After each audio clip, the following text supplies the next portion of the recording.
നമസ്കാരം. ന്യൂസ് കേരള പ്രധാന വാർത്തകളുമായി CK നാസർ കാഞ്ഞങ്ങാട്. കേന്ദ്ര കാലാവസ്ഥാ വകുപ്പിന്റെ അതിശക്തമായ മഴ മുന്നറിയിപ്പ് പ്രകാരം സംസ്ഥാനത്ത് ഇന്ന് എറണാകുളം, തൃശൂർ ജില്ലകളിൽ ഓറഞ്ച് അലർട്ട്. തിരുവനന്തപുരം, കൊല്ലം, പത്തനംതിട്ട, ആലപ്പുഴ, കോട്ടയം, ഇടുക്കി, പാലക്കാട്, മലപ്പുറം, കോഴിക്കോട്, വയനാട് ജില്ലകളിൽ ഇന്ന് യെല്ലോ അലർട്ടും പ്രഖ്യാപിച്ചിട്ടുണ്ട്.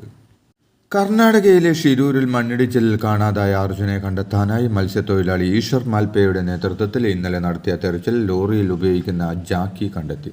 ഇത് അർജുൻ ഉപയോഗിച്ചിരുന്ന ലോറിയുടേത് തന്നെയാണെന്ന് ലോറി ഉടമ മനാഫ് പറഞ്ഞു. ഈശ്വർ മാൽപേയുടെ നേതൃത്വത്തിൽ ഇന്നും തെരച്ചിൽ നടത്തും.